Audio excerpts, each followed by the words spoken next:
নমস্কাৰ news time অসমৰ সমূহ দৰ্শকক স্বাগতম জনাই আৰম্ভ কৰিছো আমাৰ আজিৰ বিশেষ অনুষ্ঠান অভিমতত আজি আমি কালি যেটি বিষয় আলোকপাত কৰিছিলো সেই বিষয়টোকে পুনৰ আলোকপাত কৰিম আৰু কালি 1 ঘণ্টা ধৰি যিখিনি কথা পাতিছিলো আৰু তাৰ পিছত যিখিনি ৰৈ গৈছিল তাৰ পৰা আজি আমি আৰম্ভ কৰিম মই এইখিনি মুহূৰ্তত পুনৰ আপোনালোকক কৈছো যে অসম মানে এতিয়া কেৱল ব্ৰহ্মপুত্ৰ উপত্যকা নেকি অসমীয়া মানে অসমত অসমীয়া ভাষা কোৱা লোকসকলহে নেকি এই বিষয়টোকে আজি আকৌ আলোচনা কৰিম আজি কালি উপস্থিত থকা তিনিগৰাকী ব্যক্তি আজিও আছে এগৰাকী নতুনকৈ সংযোজন হৈছে তেখেত হৈছে আদিত্য খাকলাৰী ট্ৰাইবেল সংঘৰ সাধাৰণ সম্পাদক মই খাকলাৰী ডাঙৰীয়া স্বাগতম জনাইছো মই ৰনুজ পেগু ডাঙৰীয়াৰ পৰা আৰম্ভ কৰিব বিচাৰিছো কালি যিখিনি কথা পাতিছিলো ব্যক্তিগতভাৱে মোলৈ মেইল কৰি হওক বা টেলিফোন কৰি হওক বিভিন্ন জনে প্ৰতিক্ৰিয়া ব্যক্ত কৰিছিল আৰু আপোনালোকৰ কথাখিনিয়ে খুব যোগাত্মক দিশত যোৱা বুলিও অভিমত ব্যক্ত কৰিছিল মই কালিৰ কথাখিনিৰ পিছৰ পৰা আমি য'ত এৰিছিলো তাৰ পৰা আৰম্ভ কৰিব বিচাৰিছো এতিয়া আজিৰ দিনটোতো ধৰক আপচুৱে অনশন কৰি আছে কোকৰাঝাৰত পৃথক ৰাজ্যৰ দাবীত বহুতেই কৈছে কালিও আমি সেইখিনিতেই সমাপ্ত কৰিবলগীয়া হৈছিল এক প্ৰকাৰ মই কৈছিলো যে পৃথক ৰাজ্যৰ যুক্তিযুক্ততা কিমানখিনি এই বহুতেই কৈছে যে যুক্তিযুক্ততা আছে আৰু আজি পৃথক ৰাজ্যৰ চিন্তাটো আহিল কৰ পৰা বহুতেই কৈছিল যে সামাজিকভাৱে শোষিত আৰু নিষ্পেষিত হোৱা একাংশ মানুহৰ ক্ষোভৰ বহিঃপ্ৰকাশেই পৃথক ৰাজ্যৰ দাবীটো তুলিলেহি আন একাংশই কয় যে ৰাজনৈতিকভাৱে তেওঁলোক শোষণ হোৱাৰ কাৰণেহে আজি পৃথক ৰাজ্যৰ দাবীটো আহিছে সামাজিকভাৱে তেওঁলোক বঞ্চিত বা তেওঁলোক নিষ্পেষিত বা তেওঁলোকক অকমান হীন চকুৰে চোৱাৰ কাৰণে নহয় আপুনি কোনটো বুলি ভাবে প্ৰথম কথা হ'ল যে পৃথক ৰাজ্যৰ দাবী উত্থাপন হৈছে যি সমূহ বা স্বায়ত্তশাসিত ৰাজ্যৰ দাবী হৈছে উত্থাপন হৈছে সেই দাবী সম্পৰ্কত এই মুহূৰ্তত মই কোনো মতামত দিয়াৰ পৰা মই সম্পূৰ্ণৰূপে বিৰত থাকিম এইটো এটা মোক যদি কয় যে ই নিশ্চিতভাৱে এটা ৰাজনৈতিক দাবী ৰাজনৈতিক বিষয় ইয়াক আলাপ আলোচনাৰ জৰিয়তে ৰাজনৈতিকভাৱে ইয়াক মীমাংসা কৰিব লাগিব কিন্তু এনে ধৰণৰ বিভিন্ন জনগোষ্ঠীয় দাবীয়ে বিভিন্ন আজি দীৰ্ঘদিন ধৰি অসমক এক প্ৰকাৰ আমাক ব্যতিব্যস্ত কৰি ৰাখিছে এই কথাটো সঁচা এই যে ব্যতিব্যস্ত কৰি ৰাখিছে বা আমাক আমি বহু পৰিমাণে জৰ্জৰিত হৈছো ইয়াৰ অন্তৰ্নিহিত কাৰণসমূহ যেতিয়ালৈকে আমি ফহিয়াই চাই পেলে তাৰ সমাধানৰ আমি ব্যৱস্থা নকৰিম তেতিয়ালৈকে আমি কেৱল একোটা ইছ্যুৰ পিছত দৌৰি থাকি পেলে আচলতে আমি আপুনি যিকেইটা প্ৰশ্ন ৰেইজ কৰিছে বা আমি যিকেইটা আজি অভিমত জানিব বিচাৰিছো যে অসম মানে কি এতিয়া কেৱল ব্ৰহ্মপুত্ৰ উপত্যকা নেকি বা অসমীয়া জাতি মানে অসমীয়া ভাষা কোৱা মানুহখিনিয়ে নেকি সেই প্ৰশ্নটোৰ ইয়াৰ এটা আমি শান্তিপূৰ্ণ বা ইয়াৰ এটা গ্ৰহণযোগ্য আমি মীমাংসা উলিয়াবলৈ আমি সক্ষম নহম অসমত এতিয়াও জাতি জনজাতি বিভিন্ন জনগোষ্ঠী তেওঁলোকৰ যিসমূহ আকাংক্ষা আছে আকাংক্ষা এইটো সম্পূৰ্ণৰূপে স্বাভাৱিক পৃথিৱীত য'তেই এনেকুৱা জাতি জনগোষ্ঠী আছে তেওঁলোকৰ আকাংক্ষা আছে আৰু এই আকাংক্ষাসমূহ থকাৰ কাৰণে বহু সময়ত 2-3টা জনগোষ্ঠীৰ আশা আকাংক্ষাৰ মানে সংঘাত হোৱাটো স্বাভাৱিক কিন্তু এখন এটা সভ্য সমাজত তাক সভ্যভাৱে গণতান্ত্ৰিকভাৱে তাক মীমাংসা কৰিব লাগিব আৰু সেই মীমাংসা কৰাৰ প্ৰচেষ্টাটো আমি কিমান দূৰ চলাইছো এই কথাটো গুৰুত্বপূৰ্ণ সাধাৰণভাৱে যিহেতু এখন মানে ইয়াৰ বিকাশটো সমান নহয় ইউনিফৰ্ম নহয় দ্বিতীয়তে শ্ৰেণী বিভাজন ইতিমধ্যে মানৱ সমাজৰ কি এটা বাস্তৱ সত্য সেই শ্ৰেণী বিভাজনেও আমাৰ সমাজকো সি প্ৰভাৱান্বিত কৰিছে আৰু প্ৰভাৱান্বিত কৰাৰ ফলস্বৰূপে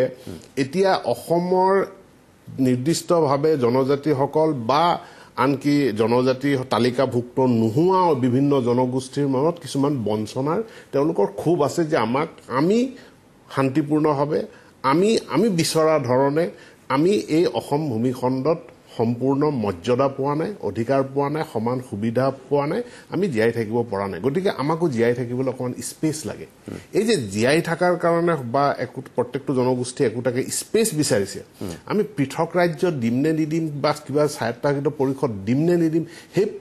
কথাটোতকৈ এতিয়া ডাঙৰ কথাটো হ'ল যে এই যে স্পেচ আপুনি ঘৰ এখনত আছে সেই ঘৰখনত আপোনাৰ পৰিচয় ভাতৃ বা পিতৃ বা পত্নী বা পতি কিন্তু আপোনাক তাৰ ঘৰখনত থাকিবৰ কাৰণে যেনেকৈ একোটা স্পেচ লাগে সেই স্পেচটো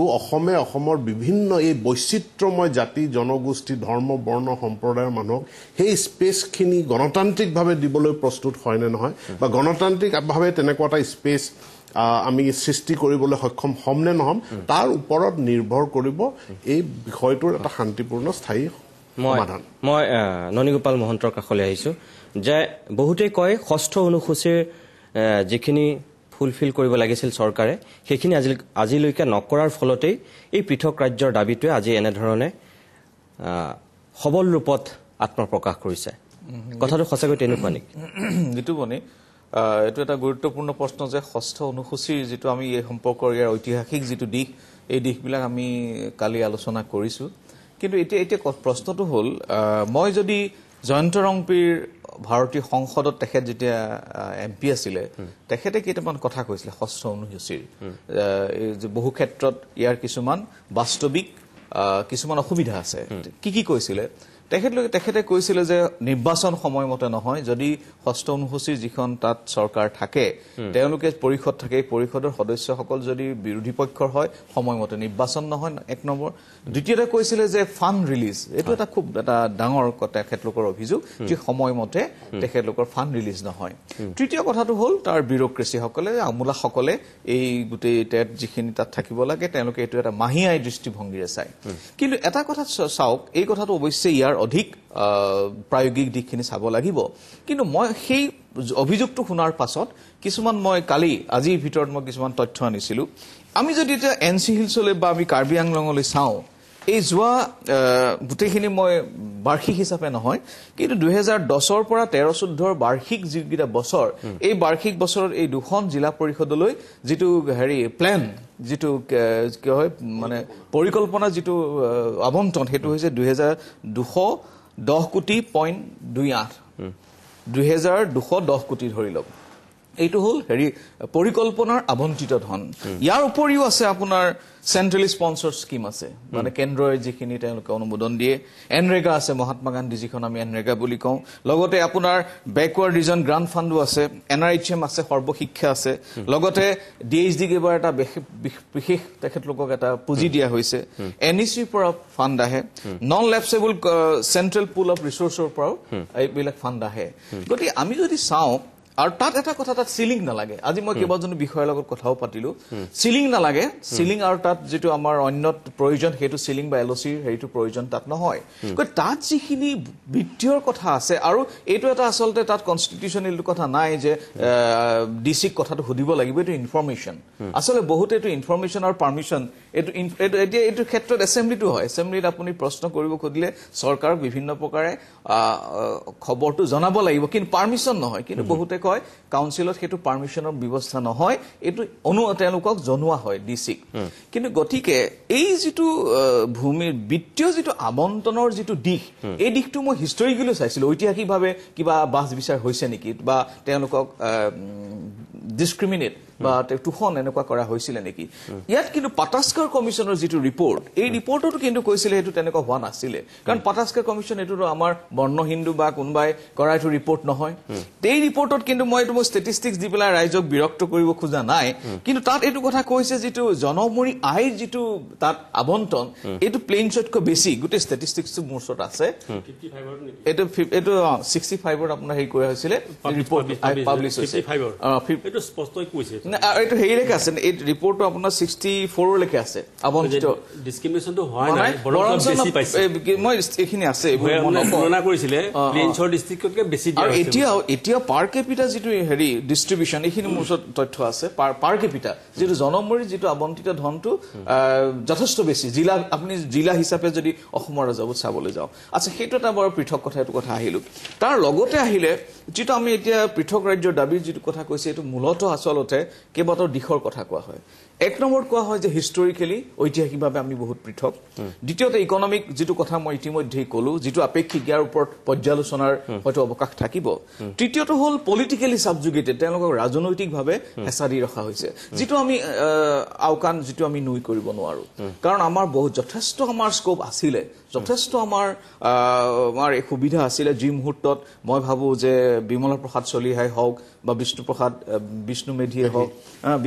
হওক, তেখেতলোকে অলপ উইলিয়াম চাংমা, নিকলছ ৰয় আমাৰ জে নিকলছ ৰয়তে তেখেতলোকে যথেষ্ট অসমীয়া প্ৰাধান্যতা দিছিলে কিন্তু তৎসত্ত্বেও আমি তেওঁলোকক হয়তো অগ্ৰাধিকাৰ অলপ দিয়া হলে তেখেতলোকৰ যেটো গান্ধীবাদী যেটো আদৰ্শ সেই আদৰ্শটো ৰাইজৰ মাজত অধিক বৈধতা লাভ কৰিলেহেঁতেন গতি এই আৰু তাৰ ফলত কি হৈছে যে আমি এতিয়া আৰু তেওঁলোকৰ এটা তৃতীয় অভিযোগ হ'ল আমাৰ যিখন পৰম্পৰাগত যিখন ভূমি এই ভূমিখনত আমাৰ নিজৰ অস্তিত্ব নাইকিয়া হৈ আহিছে কিন্তু এই অস্তিত্বটো কেৱল জনজাতি সকলোৰে নহয় এই অস্তিত্বটো আমি যদি অসমীয়াসকলৰ লাৰ্জাৰ কনটেক্সটত চাওঁ তেওঁলোকৰ প্ৰতি এইটো ভাবুকি আহিছে সেই ভাবুকিটো কেনেকুৱা ধৰণৰ যিটো জনসংখ্যা ভাৱে আমাৰ মুছলমান অভিভাষী এই পূৰ্বমংগলে যিসকল লোকসকলৰ সংখ্যাৰ যিটো বৰ্ধিত ৰূপ এই বৰ্ধিত ৰূপটোৱে কিন্তু কেৱল যে জনজাতি সকলকেই আক্ৰান্ত কৰিছে তেনেকে নহয় গোটেই অসমীয়া জাতীয়তাৰ যিটো সত্তাটোৰ প্ৰতি এটা ভাবুকি স্বৰূপ হৈছে খালি হয় তেখেতলোকৰ কিছুমান বিশেষ সমস্যা আছেটো হ'ল যিটো আমি 30-31 চনৰ পৰা আদিত্য খাকলাৰী তেতিয়া কি খাকলাৰী আছিল তেখেত যাদৱ খাকলাৰী আমাৰ দেউৰী সাহাব ভীমবৰ দেউৰী বা আমাৰ ৰূপ এই সকলোকে কিন্তু আৰু গোপীনাথ বৰদলৈ তেওঁলোকৰ যিটো ভূমিৰ সমস্যা সেই ভূমিৰ সমস্যাটোৰ কেৱল জনজাতিৰ সমস্যা হিচাপে স্বীকৃতি নাছিলে গোপীনাথ বৰদলৈহঁতেও সেই সমস্যাটোক জাতীয় সমস্যা হিচাপে আগবঢ়াই দিছিলে যিটো সমস্যা আজিও আছে গতিকে এইবিলাক সমস্যা আছে কিন্তু বৰ্তমান সময়ত এই সমস্যাবিলাকৰ ওপৰত গইনালৈ পৃথক ৰাজ্যৰ দাবীটোৰ নহয় এতিয়া বৰ্ধিত এটা শ্ৰেণী আহিছে এই শ্ৰেণীটোৰ নিজৰ ৰাজনৈতিক আকাংক্ষা আছে গতিকে আকাংক্ষা পূৰণ কৰিবৰ কাৰণে এইবোৰ উপাদান থাকক বা নাথাকক তেওঁলোকে কিন্তু এটা স্বকীয় সত্তাৰ কাৰণে অনাগত দিনবিলাকত তেওঁলোকে কিন্তু প্ৰবল দাবী কৰিবই কিন্তু তাৰ কাৰণে আমি কি কৰিব লাগিব তাৰ কাৰণে আমি এটা কথা চাব লাগিব যে আনুষ্ঠানিক যিখিনি ন্যায় যেটো কোৱা হয় ইনষ্টিটিউচনেল যেটো জাস্টিস তেখেতে যেটো কৈছে গতিকে সেই ন্যায়টো কিন্তু কৰিব লাগিব যাৰ জৰিয়তে মই ভাবো অসমত দীৰ্ঘম্যাদী এটা শান্তিময় স্থায়ী শান্তি নকওঁ দেই স্থায়ী শান্তি কেতিয়াও হ'ব নোৱাৰে এটা দীৰ্ঘম্যাদী শান্তিৰ কাৰণে আমি আগবাঢ়িব পাৰোঁ মই লক্ষ্মীনাথ তামুলী ডাঙৰীয়াৰ কাষলৈ আহিছো যে এখেতে খুব ব্যাপক ৰূপত গোটেই কথাখিনি কৈছে তাৰ ভিতৰতো মই কওঁ যে বহুতেই কয় এটো এটা যিসকল তথাকথিত অসমীয়া বুলি কয় সেই সকলক দোষাৰোপ কৰাতকৈ একাংশ ৰাজনৈতিক নেতাৰ বিশেষকৈ যিসকলে ৰাজনীতি কৰি আছে তেওঁলোকৰ এটা স্বাৰ্থ লুকাই থাকে বা আন একাংশই ৰাজনীতি কৰিব বিচাৰে এনেকুৱা ধৰণৰ কিছুমান ইস্যু হঠাতে থিয় কৰায় যাৰ ফলত নেকি গোটেই সমাজখন বিভ্ৰান্তিত পৰে আৰু বাৰে বাৰে অসমৰ ক্ষেত্ৰত তেনেকুৱা হৈ আহিছে বুলি একাংশই ক'ব বিচাৰে কথাটো আপুনি সেই ধৰণেও চাই নেকি বা তেনেকুৱা সেই কথাটো এটা উপৰুৱা কথাহে সেইটো নহয় কালি আলোচনাৰ প্ৰসংগত মই কৈছিলোঁ যে ঐতিহাসিকভাৱে চাবলৈ গ'লে দেখা যায় যে ব্ৰিটিছ সাম্ৰাজ্যবাদৰ ঠিক এক্সক্লুডেড এৰিয়া আৰু পাৰ্চিয়েলি এক্সক্লুডেড এৰিয়া সম্পৰ্কে যিটো নীতি তেওঁলোকে গ্ৰহণ কৰিছিল বা কাৰ্যকৰী কৰিছিল সেই তাৰ মাজতেই বিচ্ছিন্নতাবাদ সোমাই আছে বুলি পিছৰ যুগৰ সকলোৱে মানি লৈছিল কনষ্টিটিউণ্ট এছেম্বলি ডিবেটত কুলধৰ চলিহা ৰোহিণী চৌধুৰীৰ পৰা আৰম্ভ কৰি শিৱলাল চাক্সেনা ব্ৰজেশ প্ৰসাদ সকলোৱে কৈছিল যে জনজাতি হ'ল কিন্তু তেতিয়া হেৰি নাছিলেই দেই ভৈয়ামৰ জনজাতি নাছিল কিন্তু তেতিয়া জনজাতি শব্দই আচলতে পাহাৰীয়া জনজাতি সকলকে বুজাইছিল যাৰ কাৰণে 6 শিডিউল মানে তৈয়াৰ কৰিবলৈ লৈছিল এই কনষ্টিটিউণ্ট এছেম্বলি ডিবেটত যে তেওঁলোকক ব্ৰিটিছ চৰকাৰে বছৰ বছৰ ধৰি যুগ যুগ ধৰি আমাৰ পৰা আঁতৰাই ৰাখিছে আনকি গোপীনাথ বৰদলৈক মুকলিকেই সুধিছিল যে উপায়ুক্তজনৰ অনুমতি নহ'লে তেওঁ এখন জিলাত সোমাব নোৱাৰিছিল অইনটো বাদেই অইন মানুহ নোৱাৰে আমি ইনাৰ পাৰ্মিট যে আছিল ভৈয়ামৰ মানুহক তেওঁলোকৰ লগত যোগাযোগ কৰিবলৈ দিয়া নহৈছিল এছিমিলেশ্যনৰ কাৰণে যদি কোনোবা নগা মানুহে ধুতি পিন্ধিছিল উপায়ুক্তই ধৰি পেলাই মুকলিকে কোবাইছিল এনেকুৱা